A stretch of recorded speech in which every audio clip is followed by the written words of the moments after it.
Welcome to the Midwest Mayhem Podcast, where quiet towns have loud stories. And now your host, a guy who looks like Bobby Hill and Rod Farva, Tyler Barton.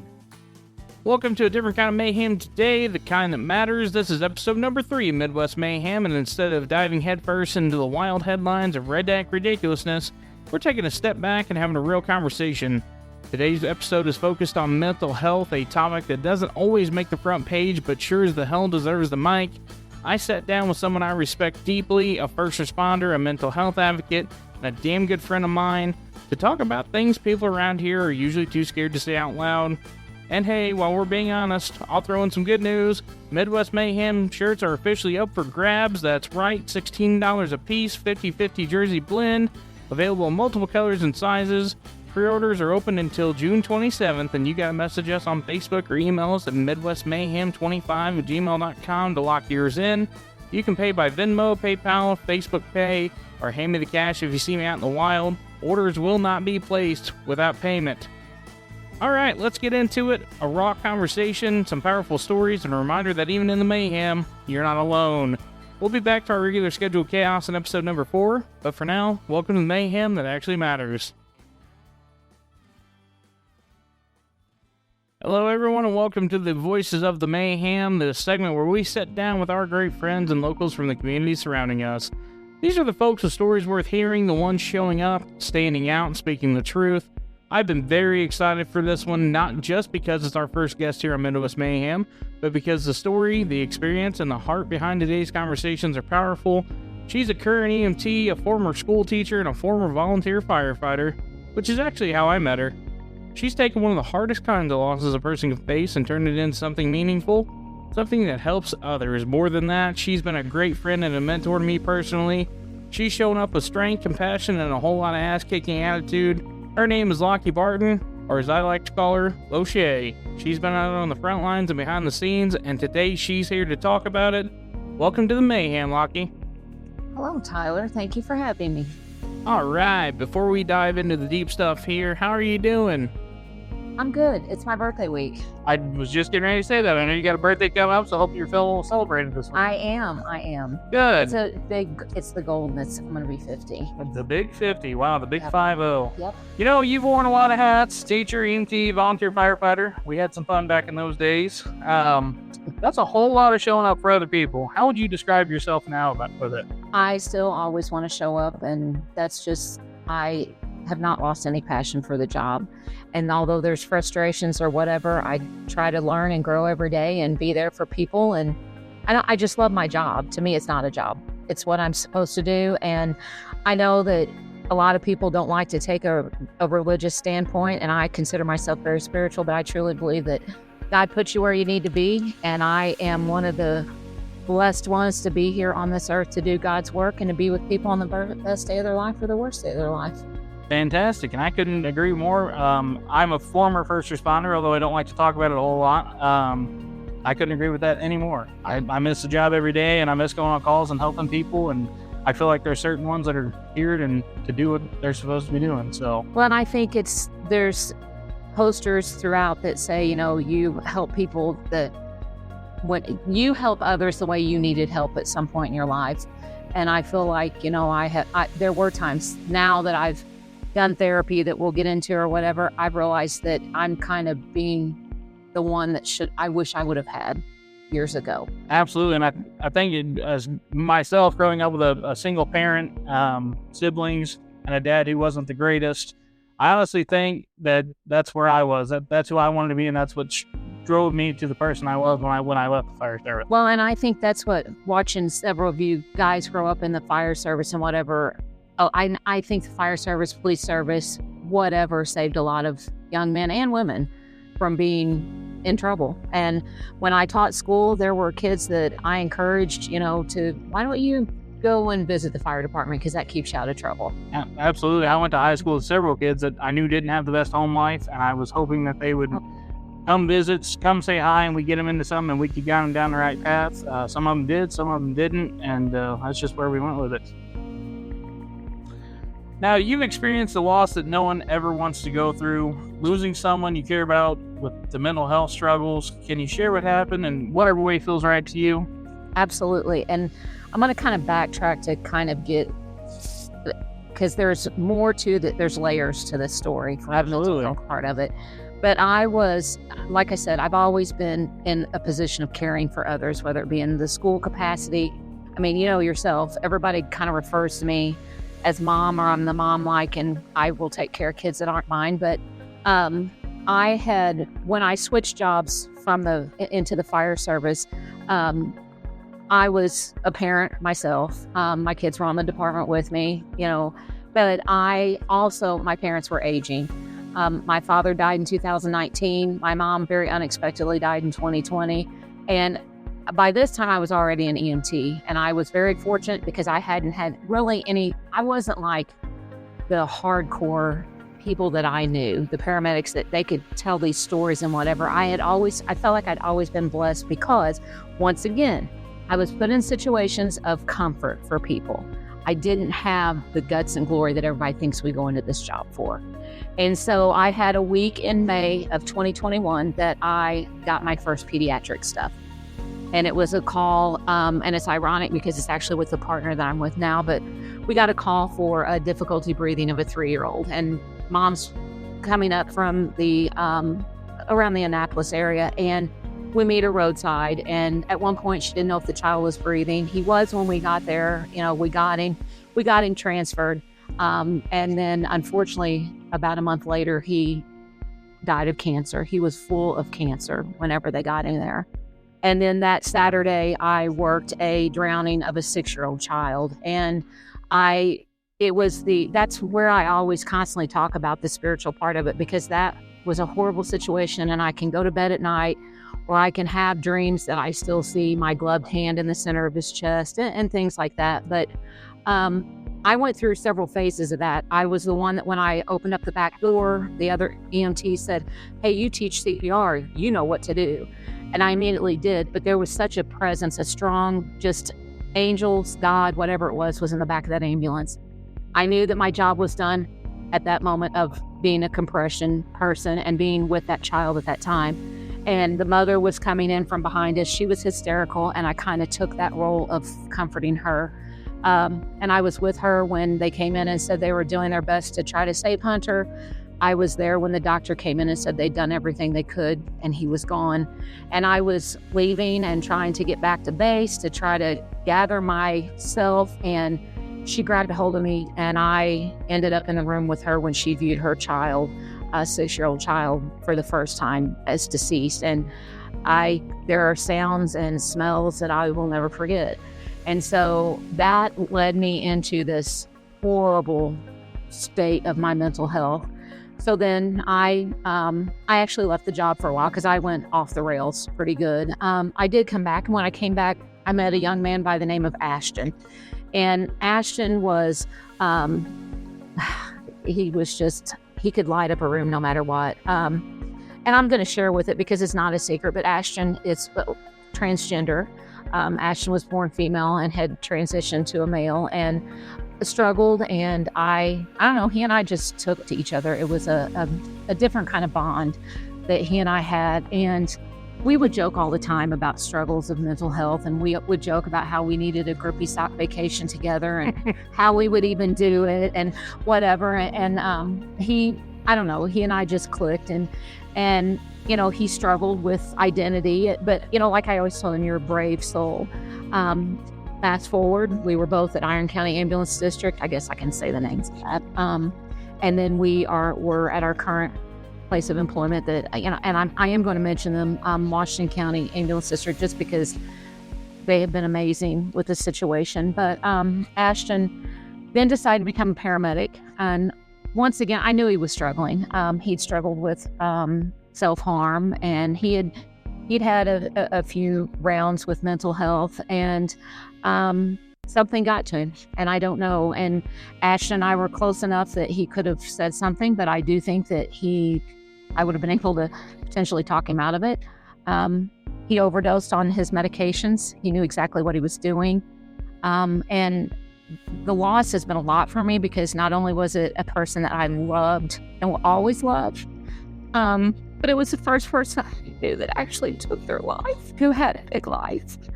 And like I said, I could have told him, Ashton, I'm going to rob a bank and probably do many years in prison. And he would have told me, you know what, Lochie, you'll make the best prisoner. You'll make the best bank robber.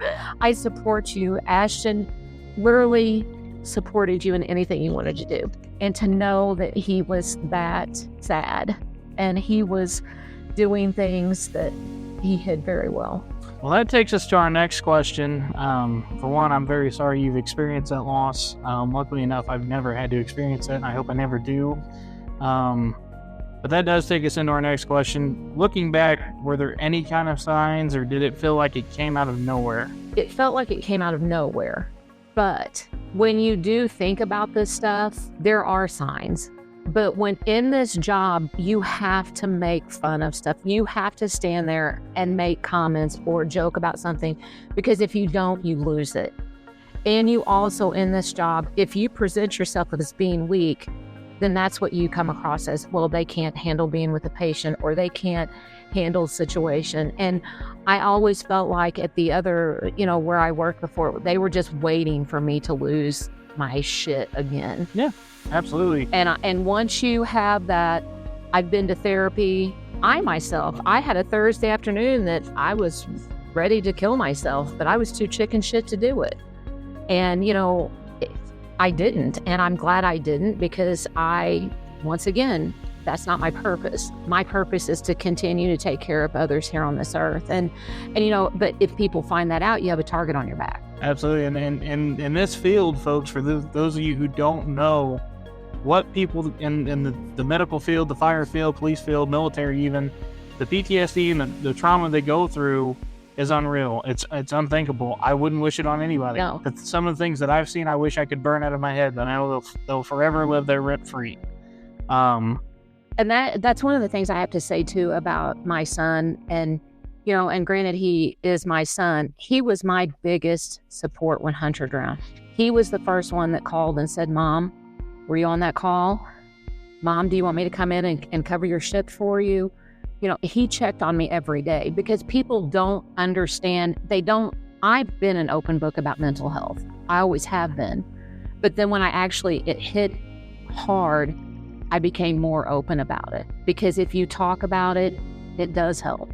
I'm not looking for sympathy. I'm not looking for anything, because a lot of times that's where and being a teacher, and yourself in the fire service, we're put on a higher pedestal. We're set at different standards.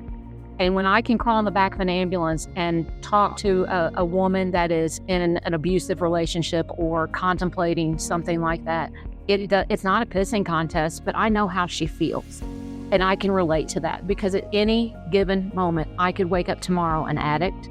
I could wake up tomorrow and lose my home, my vehicles, and be in that situation.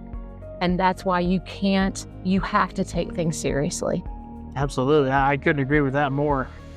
I think a big thing that we fail to do in this job is realize where the joking stops and the seriousness starts. That is a line that's very hard to find, because if you find yourself on either side of it, you're a terrible person. Right. And you're only terrible to a certain extent because others will taunt you.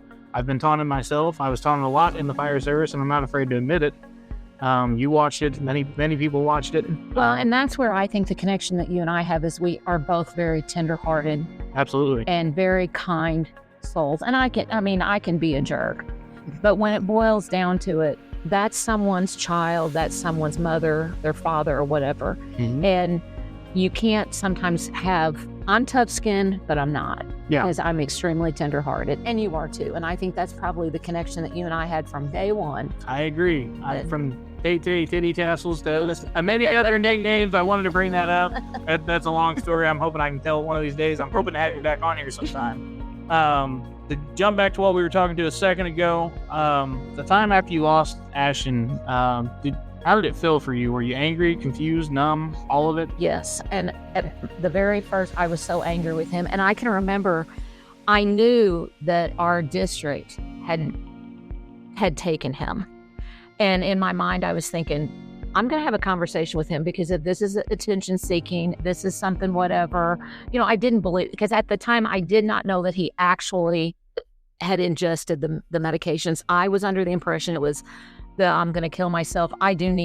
Because sometimes we do need a break. And we do, and why? And that's what I was thinking. Oh, he's going to get evaluated and be home, and he and I are going to joke about this, and I'm going to tell him you're ridiculous and whatever. And then when my daughter called 3 or 4 hours later to hysterical, telling me that Ash was gone, I said, no, he's not. I was in complete denial, but I was so pissed at him because he could have talked to someone. He could have. And I think that he planned it. I think he knew for months that what he was going to do, and whatever triggered it that morning, triggered it, because he went about his day that morning. He checked in at school with his binder for paramedics. He went and picked up medications. He spent time with his pets. He did his normal routine. So it really does come out of nowhere. Yes, it came out of nowhere, and I was angry with him. And then, and now, of course, anything that happens, if, I blame him, it's Ashton's fault, but there's just complete sadness. And his mother and I keep in touch with her, and because she wasn't my child, but he and I had that deep bond, and I know how she feels because he's not here. And I can't even tell you how many text messages I've sent to his account or TikToks I've sent, because I just seem to forget he's gone. But I keep things. I have tattoos in memory of him. My partner Marilyn and I keep a dinosaur during our shift in our ambulance, and always refer to Ash as with us. And so, and I've been angry at his family members. And I think that's just how you do. You go through different phases, but yet I also know that he's at peace. And I have to share this story, and I hope his mom doesn't mind, because we do talk about, and that's one of the things, I think people, when you lose somebody, people do want you to ask about that family member, because it gives you that opportunity to know that they did touch someone else's life, or you get to continue their legacy. And she struggled, and whatever people believe, but she spoke with the psychic, and the first time the psychic said that Ashton was struggling with crossing over. But then this last time, in the last few weeks, she spoke with her and said that Ashton was, when he presented to her, and however you want to believe, he was sitting in a circle with a bunch of children, and he was the one who greeted these kids that came in to heaven. And I believe that, because we would have patients that were the biggest pain in the ass, but they loved Ashton because Ashton was so good to them. Babies came to Ashton.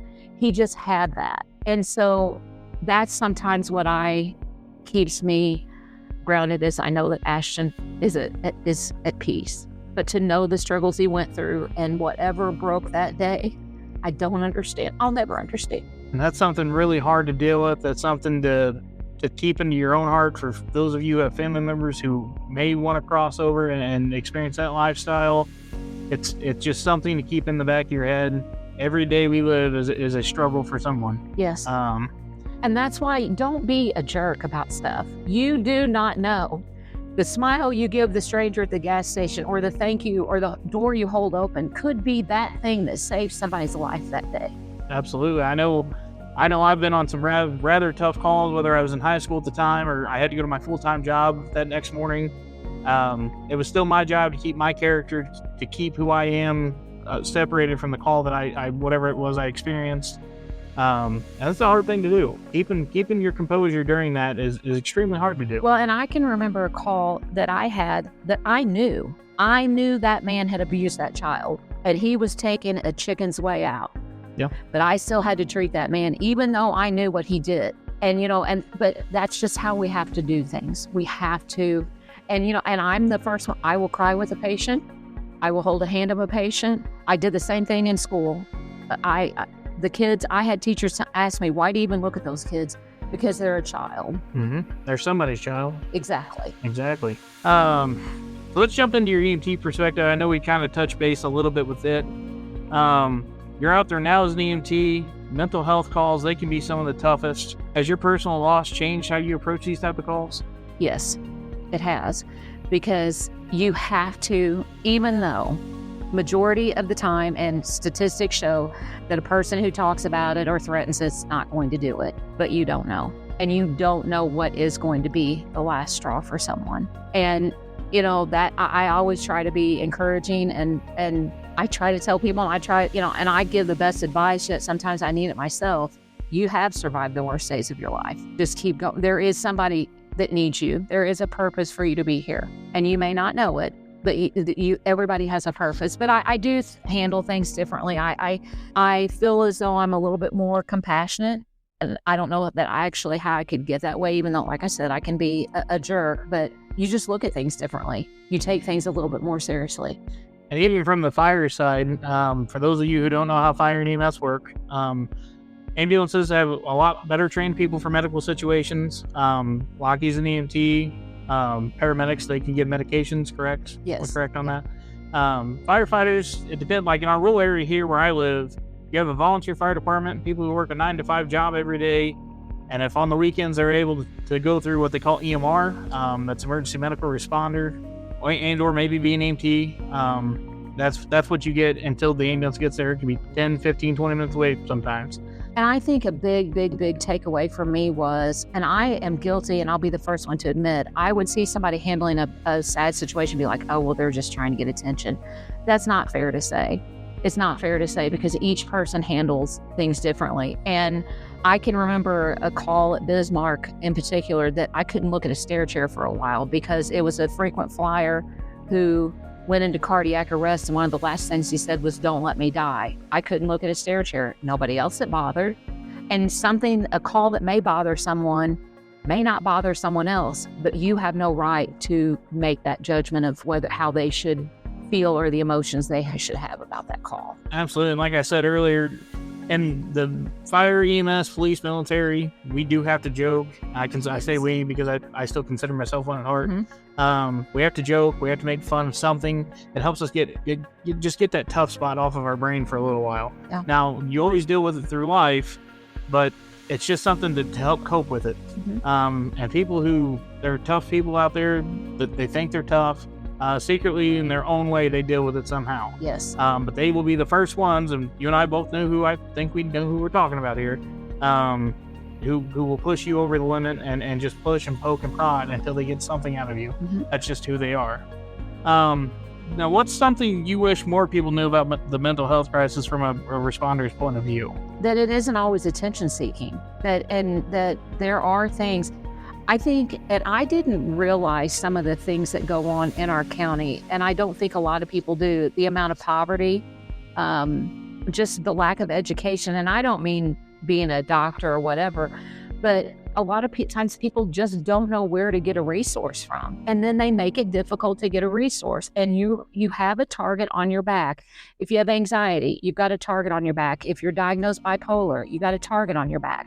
And so people are afraid to be honest and say, this is how I feel. And, I've read a book, and not to plug this, but the let them theory. Mm-hmm. We all act like 8-year-old children because we've always been told to bottle up that feeling. You're crying in Walmart because of some reason. Well, stop crying. Why are you even crying? But we don't know how to put our words into how we feel. Absolutely. And, and that's why and a lot of times, and I love my law enforcement, but sometimes they do escalate it because it's, like you said, we're all trained to be specialized in it, and they are trained to keep us safe, but they also don't have necessarily, and by no means am I insulting that, but they are the first step to get us safe. And then we come in as providers to know more, and it's okay. It's like, I'm not going to go to a doctor, a mechanic that works on diesels to take my golf cart. Yeah. If that makes any sense. And in this field, for those of you who aren't in this field or have never experienced this, fire, EMS, police, hospital, air, you name it, they all work together in some way. Police keep us safe. Fire gets the jack of all trades here. Yes. They do literally everything. And EMS, they play a big part in everything. Medical, worst day of your life, those are the people you want there. Yes. And they can make fun of our volunteer fire department, but I can tell you what, those are a hell of a bunch of people. I spent 10 years in it. Didn't leave the way I wanted to. I loved it with everything I had, and I think you can be the first one to vouch for that. Absolutely. But that's something we just hold dear to our hearts and something we love to do. Now, do you think there's enough training or support for EMTs when it comes to handling a mental health related emergency? It's getting better, and I think it depends on your agency. I really do. But it's a struggle because every day there's something new, and every day there's, people are losing jobs or whatever reason. But I think for the most part, we're doing better. And that's fantastic to hear, especially in our rural area here in Washington County. For those of you who don't know, this is an extremely rural county. I know there's more that are more rural, Iron, Reynolds, things like that. It's just for our county, I'm very proud of our county. I'm proud of our ambulance district. I'm glad I live here. They can have me blood here in the next 5 to 10 minutes if I call if needed it. Yes. They're very experienced. Big shout out to Justin Duncan. He's done a lot for the district. I'm very glad to see him take that over, and along with all of his crew, including you. You guys work your rear ends off. I'm very proud of you. So let's jump over to some warning signs and checking in. We hear all the time, they seem fine. In your experience, what are some of the quieter signs someone might be struggling that they just may not see?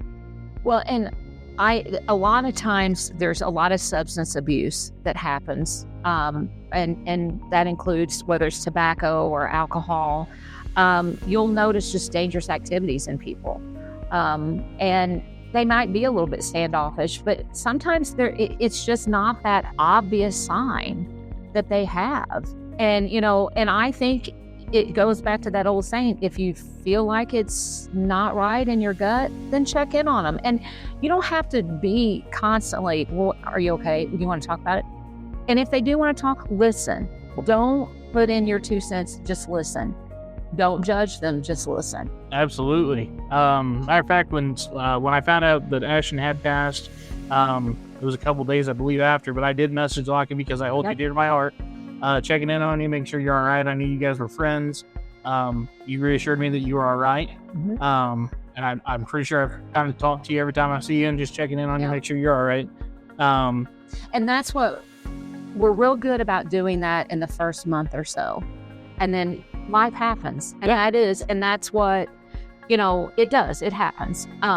But I've had a lot of people, and we still all continue to check on our climate is not the same at Washington County Ambulance District with Ashton gone, but we all check in on each other, and that's where I feel I cannot give certain people, Devin in particular.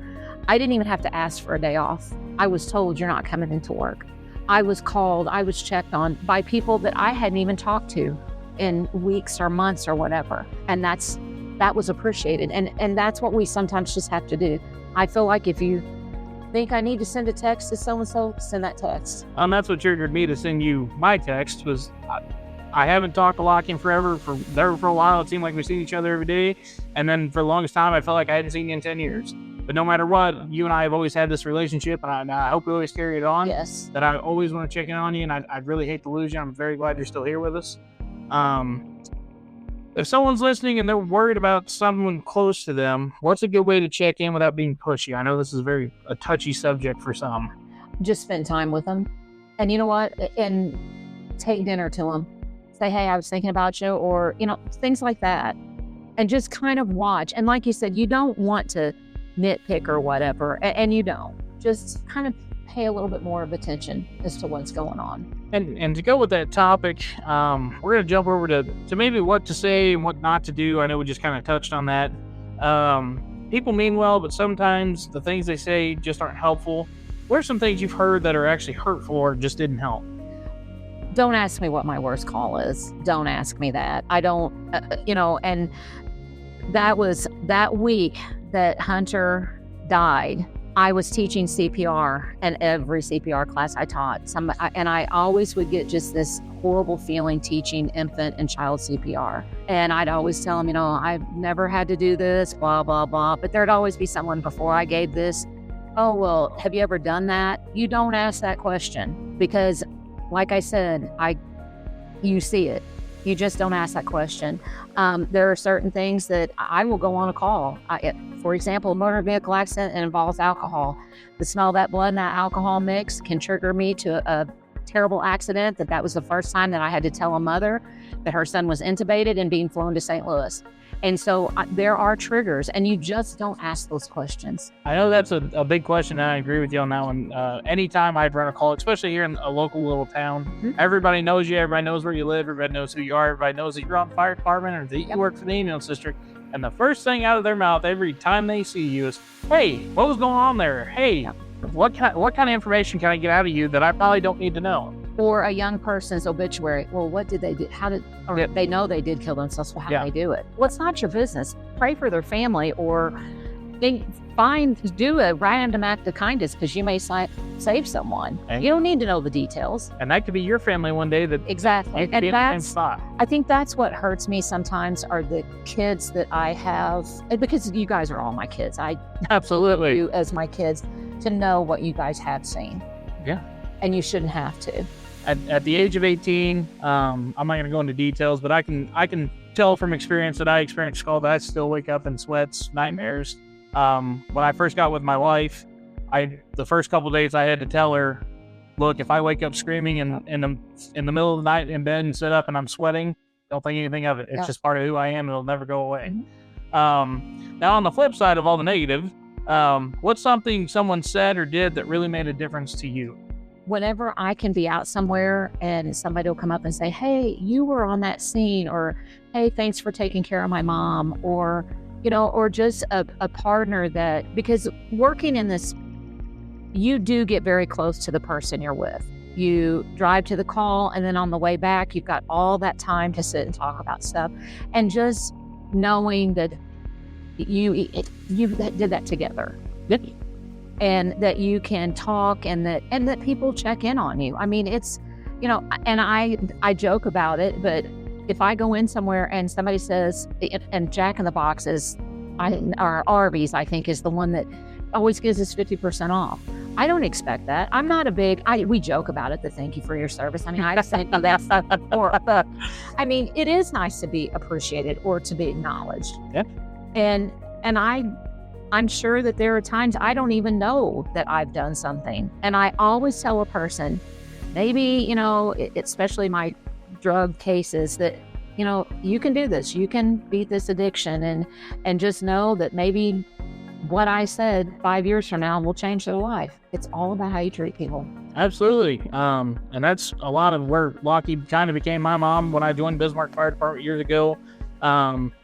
I struggle with self-confidence. I'm a heavier set feller. And I really struggle with that. And Lochie, you always pushed me forward. You always told me to keep going.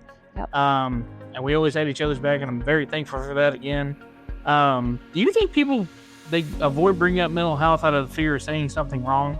Yes, and I do. And I think you don't want to, like I said, because it puts a target on your back. And so people automatically think you're weak. And we can't be weak because, we're these tough people that we're running towards danger. We can't be weak. But I do think that we're getting better about talking about it. And once again, sometimes joking about it. It's nothing. I've had people, did you take your meds today? Because you are acting a little bit off. I don't get offended by it. Or I might say, guess what? This one's coming out today. This is the mood I'm in. Or, and it's getting to know who you are and comfortable with yourself. I had an opportunity the other night because I love beer. I have drank beer since I was little bitty. And I love a good cold beer, especially in the summertime. But I knew I didn't need to drink beer that night because I didn't know where I was going to go with it. And a lot of times it goes back to my line of work. I go back to the day I found out about Ashton, or I guilt myself because we have a thing too called survivor's guilt. And there was a time I hated posting stuff on Facebook about my children because I knew Dory didn't have Hunter to post about. And so, but you can't do that. You can't do that. And then, that's self-control and self-reflective. And it took me a long time because we joke all the time about being Bartons. Yeah. And Bartons just were hard-headed, were stubborn, and it's been hard to be vulnerable and to be transparent with who I am. Folks, we're going to take a quick commercial break. We'll be back after these messages. looking to buy, sell, or invest in land. Whether it's agricultural, residential, or commercial, turn to a name you can trust. Ethan Nixon with Premier Farm Realty Group Auction. As an experienced land specialist, Ethan brings expert knowledge of the market, a deep understanding of rural and urban property needs. From farms and hunting properties to homes and commercial sites, Ethan Nixon is here to guide you every step of the way. Call Ethan today at 573-854-6962 or visit premierfarmrealtygroup.com and search for Ethan under our team. Looking to capture life's most meaningful moments? Trust ERN Photography to bring your memories to life with stunning, professional photos you'll cherish forever. Whether you're celebrating a newborn, planning a wedding, gathering the whole family, or marking a special engagement, ERN Photography offers personalized sessions that fit your story. Need a full studio experience? No problem. ERN Photography offers a fully equipped photo studio, available by request. Reach out at ernphotographyllc@gmail.com, visit ernphotographyllc.mypixieset.com, or check them out on Facebook at ERN Photography. Alrighty, folks, welcome back to the Midwest Mayhem. We're going to jump into the Rusty mailbox real quick, and Lochie, we do have an email for you today. I got this message from a listener this week that I do want to share, and I think it fits perfectly with what we're talking about today. It says, "Hey Tyler, I just wanted to say thank you for opening up a space to talk about mental health on Midwest Mayhem. It's not something people around here talk about often," which he's not wrong, "but it needs to be heard, and you're doing it in a way that feels real and relatable. I've struggled with anxiety and depression most of my adult life. For a long time, I just tried to push through it in silence. I'm a mom, I work full time, and I always felt like I had to just deal with it, like asking for help would make me weak. But last year, I finally reached out to a therapist, and it changed everything. I'm still working on it, but I feel like I can breathe again. If you read this on the show, feel free to share. You don't have to use my name. I just hope maybe it helps someone who else feels like they're stuck in a place that I used to be. Sometimes the hardest part is realizing you're allowed to ask for help. Keep doing what you're doing. It means more than you probably know. A grateful listener in Missouri." Now that right there, that's what this is all about. You're not alone. You're not weak. You're not weak for needing help. You're human and you're heard.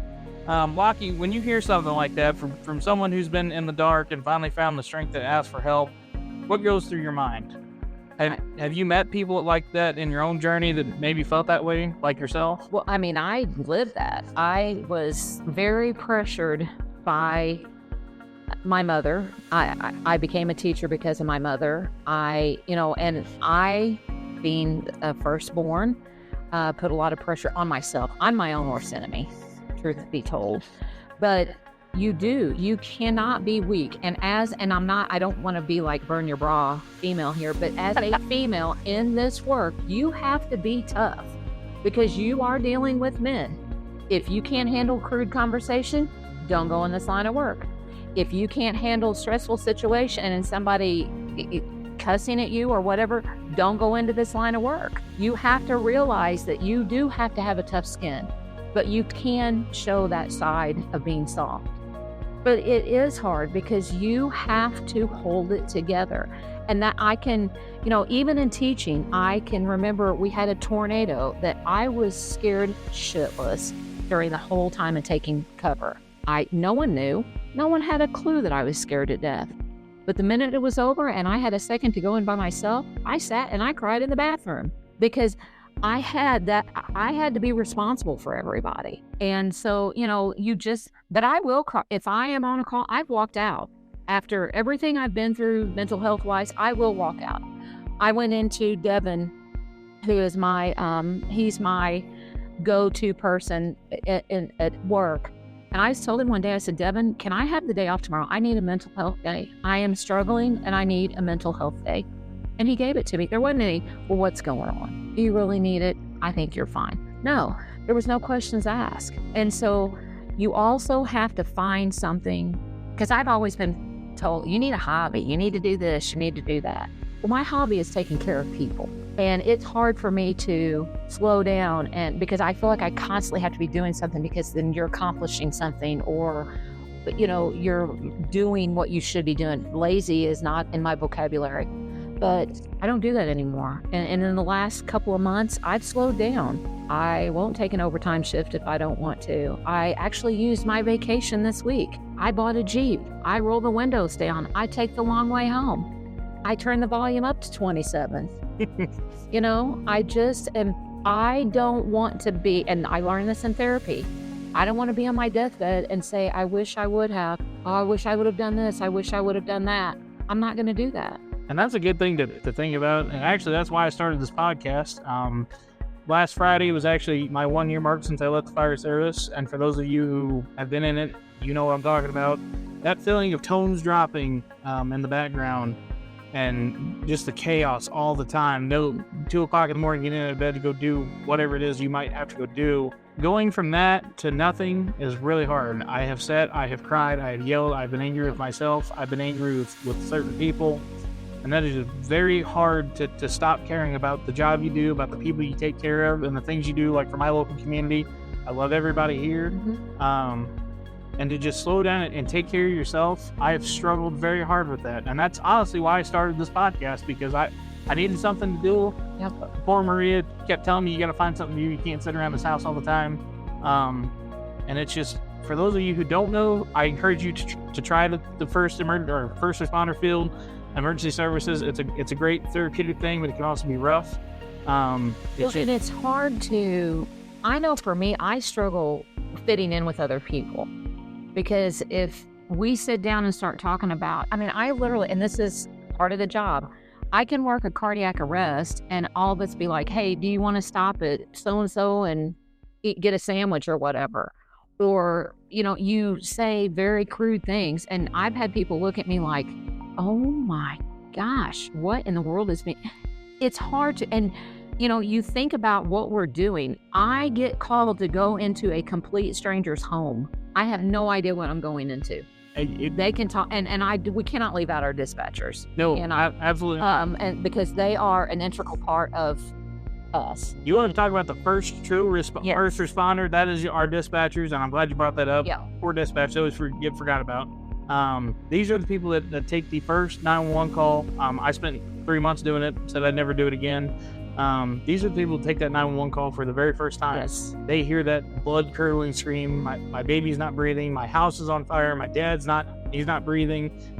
We've just been in a car accident, I don't know if anybody's okay. These are the people that are sitting in a room staring at multiple computer screens with a headset on, listening to you scream, trying to multitask and do 12,000 different things, plus talk on a radio, listen, have split hearing. They're just fantastic. They are the true first responder. They are there first, and they will walk you through CPR. They will walk you through whatever you need, and they will basically hold your hand over the phone. They will. And I have walked in many calls where I've talked to a dispatcher that I know, hey Donnie, I'm here. You can hang out now. Thank you for walking us through this. Or they've even said, hey, I've got Lochie and Maryland's on the way. Yeah. We all, that's just it. Our group is tight. We all may fight and flip each other off and whatever. But when it comes down to doing our job, we do it all together. And it does start with our dispatchers. And, and that's one of the things that, and it's hard to find people, because sometimes I do like to go and not think about, I don't want to talk about, I drove past 5 houses that we put small fires out, or that was my first cardiac arrest. Sometimes I do, but I don't know what else to talk about sometimes, because that's who I am. That's my identity. And I'm glad you said that. When you become a first responder, that is your identity from there on. If I can tell you right now, I guarantee you somewhere, somehow, I still tie in the fire department to this day. I could go to the bank, not that this is my banking information, but I could go to the bank tomorrow and still put in my DSN. For those of you who don't know what a DSN is, it's a department service number. That is your identity on the radio. I could still put in my DSN to this day, and that will forever be me. I will forever be 6812 or 6845. It's just who you are. It becomes a part of you. You don't live it; it lives you. Yes, that's something I've always liked to say. Now let's shift gears for a second. Before we keep going, I want to give you a minute, Lochie. I know being here and talking about all this isn't easy. We've shared some tears today. Is there anything you want to say about being on the show, or just the conversation we're having? How do you feel about it? Do you like it? I love this. That's one of the things that I think it's so important for people to know. And if you struggle yourself, there are people that are here to help you. I always hope that for my friends and family that are in this line of work, that the minute you lose your passion, leave the job. Don't stay because my retirement's good or whatever. Leave. Burnout will kill you. Yes, and it will. And don't feel like you're doing it alone. And, like I said, talk to somebody. Talk to, whether it's a friend, or someone in church or whatever. Talk to somebody. And it's okay to show your emotions. And I lived in a house that boys didn't cry and that kind of stuff, and girls had to, whatever. And even I had to be tough because you don't want to be weak, but it's okay to be weak. Absolutely. And a lot of times you'll see kids get bullied in school for it. That's where it starts, in my opinion. Mm-hmm. You were a school teacher. You've seen it. Any kind of weakness, the kid who has the worst home life will be the first one to pick up and say, there's something wrong with you. I'm going to take the attention off of me and I'm going to put it on you. In some ways, I do believe our school systems fail us. Yeah. I believe they fail children. I know Missouri's a no child left behind state. I don't agree with that. I believe they need to do more than what they do. I respect all teachers out there. Credit to them. I couldn't do it. Absolutely. Listen to kids scream all day. I just probably couldn't do that. But I do want to talk to you about. Let's talk about how you manage everything. How do you carry on about your day? Sometimes I honestly don't know. And I worked 48s. When I first started, I was teaching school full time and then worked weekends or whatever. I remember that. I remember that, Lochie. And, and I, for a long time, I was what we call the white cloud. I could go and we wouldn't turn a wheel. But the minute I left the base, they were headed out for, a 5-car pileup, which is a complete exaggeration, but they would get calls. But I just, honestly, sometimes I don't know how I do it. I really don't. Because at that time I was still married. I was trying to be a wife. I was trying to go to school. I was trying to teach school. I was trying to raise kids, trying to keep a home together, still cook dinner, and sometimes it just didn't happen. And I've finally gotten to the point where, if it doesn't get finished, I'll do it tomorrow. If I need to take a nap, I'll do it tomorrow. And that was my hard transition going from teaching to working a 24-hour shift. I slept at work. Yeah. Well, you know what? When I got tired at school, I couldn't put my head down on my desk and take a nap. But I learned the hard way working at the ambulance district. If you have a second to take a nap, you better take a nap. If you need to pee, you better go pee. Because Marilyn and I can get in an ambulance at 8:05 and not return to service at House 1 until 5:30 or 6 o'clock at night. And so you just, and I've struggled. I have a lot to learn. And I still get anxious. I still get nervous, but I have much, much, much better coping skills than what I did. And it was therapy. It was being honest. And it was breaking down myself to a point that I had to admit that sometimes I'm the problem and I needed to get help. And now that you bring that up, I do want to ask, as long as you're comfortable with it, what's your personal red flag for burnout? How do you know when you've got to take a step back? And whenever I left after mom and dad had died and Hunter's drowning, and then what really sucked was a year to the day, almost to the minute, I was dispatched out for a motorcycle accident. And at the agency I worked at before, we ran BLS crews. So if there was, and BLS means just basic life support, which is an EMT, and it's 2 EMTs together. And now, mind you, it was a motorcycle accident, and our medic was out of the county. And so it was myself, another EMT, and basically all I can do is assist you with some nitro. I can give you oxygen, and I can start compressions. That's basically all I can do. Honestly, an EMT, a lot of times, for those of you who don't know this, EMR, I've always been told EMR, emergency medical responder, and EMT, emergency medical technician, there's literally like 5 or 6 hours of difference between those two licenses, correct? And I can, I can check a blood sugar and I can do certain things with assisting. My job is the assistant to my paramedic. And a And paramedic, that's why it's so important for me to know my job and have a good relationship with my paramedic. you're a team. Yes. But I had to work that trauma code because a bystander had started CPR on this young man. And so it all just built up. And I literally went off the rails. I was not nice to people, and I've apologized to people.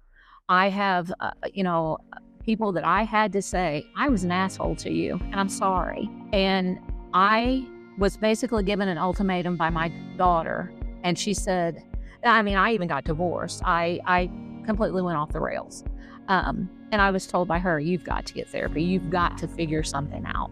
And I did. And there are things that I'm never going to be able to heal from because you just don't. It's also behaviors that I've done for 40 plus years that I'm not going to change overnight. But I can also now get to the point where I acted like an asshole at Washington County Memorial the other day. And I dropped my patient off, went back to the hospital. And I said, guys, I need to apologize because I was an asshole.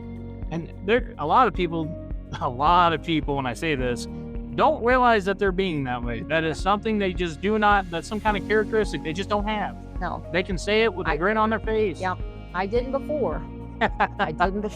But, and I notice if I tend to start drinking a little bit more, if on the 4-day stretch, because now I work 12 hours and I work 4 straight days for 12 hours. And I notice that if I stop on my way home a couple of nights and think I need a beer or need 2 or 3 beers or whatever, then that's when I know, yeah, you probably need to go to the river, take a side-by-side ride. You need to go back and read your journal from your therapy sessions. You need to come back to the real world. Absolutely. And that takes me on to my next question. What helps you decompress after a heavy call or a long week? That is just it. That is something that a lot of people don't understand. And and my coworkers not too long ago worked a very serious accident involving a child. You come back, you restock your ambulance. I'm very blessed at our district. They will ask you, do you need to go home? We debrief. We have people come in and talk to us, whatever. But a lot of times you clean up that ambulance, you may change a uniform, you get restocked, and you go right back to the next call. You have no moment to say, I just tried, and sometimes the hardest thing to tell is that couple that's been married for 65 years. We did everything we could, and we couldn't save your husband or your wife. But we don't have the time because the next call is waiting for us. Absolutely. I can remember multiple calls being in the fire service. We'd come back to firehouse. We'd drop everything off the truck. We'd restock air bottles, hose, and we'd be in the middle of dropping our bunker pants. This is a very serious thing when I tell you this. I no more than drop my soaking wet, freezing cold bunker pants, and tones dropped again, and out the door we go again, because that's what we do. That's who we are. Yes, and emergencies don't stop because it's Halloween or Christmas or Friday night. Nothing stops. They just carry on. Life keeps going on. Absolutely. So what led you to start sharing your experience publicly? Is this the first time you've ever done this publicly? As far as where everybody with God, Jesus, Mary, and the 12 disciples can hear, yes. Well, I'm glad we can sit and have a conversation about this, and I'm the first one here. You're the first guest on my podcast, and this is the first time we've done that. Yep. Hey, absolutely. You mean a whole lot to me. That's a really heavy thing to open up about. Was there a specific moment when you knew I need to talk about this, or did it just happen gradually as you went on about life? Just everything. It all snowballed. A snowball thing. It really did. And, and I can remember being a child, and I'm talking like kindergarten, and freaking out, worried because was my mom going to make it to work and have a full tank of gas? I've always been a very anxious person. I've always naturally taken care of other people. And so it all literally, and that's what I tell people. I feel sorry for the person who does finally push my buttons, because I have almost 50 years of anger pent up inside. And it's not going to go real well for you, probably. Well, I hope I'm never that person. But I also realized that there were a lot of things that I didn't truly express my feelings, because either it wasn't acceptable or I would show weakness, and I couldn't do that. My favorite saying that I hate the most is, it's not the right time, or maybe not here, or this isn't the right place. if you're ever in a spot like that, in my opinion, I don't care where you are. I don't care if you're in the middle of Walmart, the White House, or wherever it is you may be. If you're having a moment and you need to take a breath, you need to say something to somebody, don't wait. Silence is the biggest killer in the world, in my opinion. And I have a very personal, I wish I could give an apology to someone, and I will never get to do that. Now, do you feel like I know we kind of touched on this earlier, do you feel like conversations around mental health are finally shifting, or are we still a long way off? I think this month is Men's Mental Health month, and the awareness is there because it is typically males have a tendency to commit suicide more so than a female. Males typically do it kind of more of a violent way. Females are kind of a vanity issue, but in the last few years we've had more females with gunshot whatever, but I think we are, but I still think there's just that stigma of you're weak and don't talk about it. And that is not okay. No. It is not okay to not let somebody talk about what's going on inside their head, because that is the only way it will ever come out. You can't read their mind. You can't see what's going on in their brain. Nope. It's their mouth, and that's it. That is it. And you do not know what a person is going through. So what gives you hope right now, either in your personal life or the work you do? That people are talking about it, and that I truly feel like I have people that, I mean, just like for you and Maria, I know that I could call you at any point and say, Tyler, this is what I'm thinking. I can't do this anymore. And you guys would come and help me. Or like Devin, and I've said this to Devin's wife, I said, I will always have the utmost respect for him because I went into his office and I can be open and honest with him. And it's not because I had a person at the other agency that when Hunter died, they said, well, she's just acting that way as an excuse for her bad behavior. No. And you know what? I will say there were times that I used that as an excuse for bad behavior, but majority of the time, no, it wasn't. I didn't know how to express how I felt. And there are times when you're the strong one, you want somebody to come and take care of you. Absolutely. And ask me how my day was. Say, no, get dressed. We are going to go for coffee. Make me do it. Don't just assume I'm okay. I have my days where my poor wife has to drag me out of bed. I have days where I have to drag her out of bed. I know that's a marriage thing, but even partners. I've had guys at the firehouse that witness things or experience things that I had to call them and say, hey man, let's grab a beer, or hey, let's go grab some lunch, or just to get them to, sometimes that push is what you just need in life. Well, and that, not to toot my own horn, but I have a friend that I went to high school with, and he was on the verge, and he said, I just took a chance. And mind you, I mean, I've known him for probably 35 years. He said, I just took a chance to message you. And to this day, he will tell you that I am a saint because I saved him that day, because I answered his text message. I took the time to answer that message. And a lot of people, everybody's guilty of this. I'm guilty of this myself. I'll tell you right now, my inbox is probably full of messages that I in my mind, I mentally said, hey, yeah, I'll get back to them in 5 minutes. Here it is 6 months later, and I still haven't sent the text message back. And I'm very thankful to hear that quick action is what saves somebody's life, and that is a very big thing. So if someone's listening to this right now and feels that they're at their limit, what would you say to them directly? Get help. Find somebody that you know that you can talk to and get help. And I'm, being in this line of work, it is tough to say. I know for me, I wouldn't have any issue of I would go to Washington County Memorial Hospital because they do know me. Mm-hmm. I would say, guys, this is where I'm at. This is what I need. I'm very fortunate to have a person that is our second in command that I could call him, go sit in his office, and he would help me find my resources. But find somebody that can help you with the resources. And there are people that will listen.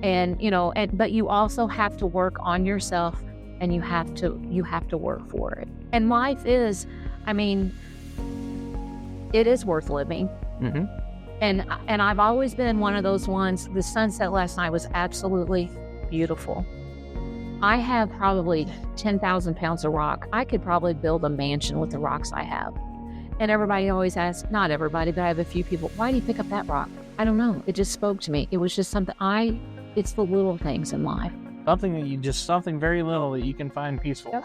I like to sit and play video games. To me, I can drown out the entire world or sit here and work on stuff for this podcast. Maria will ask me, how can you sit and do that for so long? That's my peace. That's what the firehouse, that used to be my peace. Going and working on a truck or tinkering in the firehouse, that was it. But I lost it. So now I have to sit and cope with something that's different. I'll go out and tinker with something. Yeah. It's the little things in life you don't realize you do. Right. And another thing that I try to do, and Sydney always says, God, Mom, you're so weird. If I'm at a store and, oh, I like your tattoo, or, hey, your hair looks really good today. And that to me too is also Ashton coming through, because Ashton was that way. I could, truth be told, he was probably trying to tell me I look like a train wreck. I would feel like the biggest, fattest, oldest piece of shit on the street, but Ashton would tell me, Lochie, you're beautiful today. And, just doing that, I smile at strangers. I say hello to somebody, because you don't know who you might change. Yep. 2 seconds. 2 seconds is all it takes to change somebody's life. Yep. I've had days where I've contemplated things I probably shouldn't have. I'm not proud of it, but I also know that if I ever need help, I could call you. I could call anybody at that ambulance district. I have a buddy that lives in Ohio I could call, and he'd be here and as quick as he could get here. Yep. And it's all about the people that you rely on and the people that you love and respect and that have your back no matter what. And that's what mental health is all about. Finding your person and finding the resources you need to get you the help that you deserve. Everybody deserves to live. Everybody deserves to live a good life. Yes. But you also can't, I always joke about, I want to be Jeffree Star rich. And if you don't know Jeffree Star, he's one of the big, makeup people. And I mean, his freaking dogs live a life way better than whatever I would dream. They probably have more expensive clothes than I do. But you also can't say, well, Tyler has this or Maria has that. Everybody has opportunities. It may not be exactly the same thing, but you know what? I'm not where I thought I would be at 49, almost 50 years old. Mm-hmm. But can I go to bed at night with a clear conscience because I treat people decently most of the time? Absolutely. Am I happy in my little bitty tiny house in Bismarck? Absolutely. And that's all that matters. Exactly. I mean, that is a big thing. And I'm a very prideful person. Sometimes I have a very hard time swallowing my own pride. Yep. Matter of fact, when I invited Lochie to go over, we're sitting in my kitchen right now doing this podcast. I'm pretty sure I messaged her and said, don't mind my house. Yep. It looks like a creepy shack and iron mill. And she said, you know what? That's okay because it's yours. Yep. And that's something sometimes I struggle with. And that's something I probably need to get over. And I've been in the back of the ambulance and I've had people tell me, thanks for being nice to me. Okay. No, that's what you're supposed to do. Yeah. They're supposed to be nice to people, or I'll go into a house and it'll be infested with cockroaches. I'm stepping on shit from I don't know what. Well, we're trying to clean this up. I don't care about your house. I'm here to take care of you. Everything's great. Yeah. I don't care about that. Judgmental people are a very big problem in this world. Yeah. And I wish there were very few of them. Well, and I think if we could, the social media aspect makes us think we all need to look and feel a certain way. Than just friends and society in general. You don't have to be. If you're happy, if you love whoever you want to love, that's all that matters. Absolutely. Your happiness matters. Agreed. Now I'm going to give a little bit of a tearjerker here. When you think about the person you lost, which would be Ashton, their impact, their story, what's something about them you wish more people understood and remembered? He was happy. And I truly believe he doesn't even realize the people that he touched on this earth. And his mother had someone come and say to her, you have no idea, your son who committed suicide saved my child from committing suicide. And I think it opened up a dialogue at the ambulance district to say, hey, my people are struggling. This is going on. And he left that legacy. He was a hard worker. That kid, he pinched pennies like nobody's business. He was kind to people no matter what. But he also had that, his whole life. That's what I don't understand. His whole life, he was up against everything. He survived that. But something broke him that day. And was it a comment from somebody? Was it the pressure? I honestly don't know. Because if I had 5 minutes to sit with one person, I wouldn't pick my mom. I wouldn't pick my dad. I'd pick Ashton. And I would ask why. And I would ask what I could have done. And that is a very hard thing to live with, especially when it's somebody that's that close to you. Like I said, we were days before, we were joking out in the bay. about how we would off ourselves, how we would pick the color socks for the grippy sock vacation. We literally joked about, we talked about, he and I both knew, and this is sick and twisted. I knew how he would do it. He knew how I would do it. And that's the thing in the first responder world. As much as I hate to say this, that is a coping mechanism. Yes. And it's a very sick one. For those of you who don't know how it goose, I suggest you visit a firehouse and talk to firemen or whoever your public responders are. That is a very, very bad thing. We joke about it. It is a very easy coping mechanism that we can jump to very, very easily. Well, folks, y'all, that has been Voices of Mayhem, and I can't think of a more powerful way to kick off this series. First off, Lochie, I want to thank you for taking time out of your day to be here with me. Thank you for your honesty, your strength, and for using your voice to help others to feel seen. You didn't have to, but you did, and that means a hell of a lot. Thank you, Tyler. Anytime. To anyone out there struggling, please don't carry it alone. There is help. There is hope. Call or text 988, the Suicide Crisis Lifeline, free, confidential, 24/7. First responders, this is for all of you. I cannot push this enough. Call safe call now at 1-206-459-3020. Veterans dial 988 and press 1 to reach the Veterans Crisis Line, or reach out directly to us here at Midwest Mayhem. You can message us on Facebook. You can email us at any time, midwestmayhem25@gmail.com. We'll be posting all the links and numbers mentioned today here on our Facebook page, so they're there when you need them. You matter. You're not a burden. You're not broken, and this world is a better place with you in it. Absolutely. We've got more mayhem carrying on your way, but this conversation, that's one I definitely won't forget. Take care of yourselves, take care of each other, and as always, thanks for riding here with the Mayhem with us.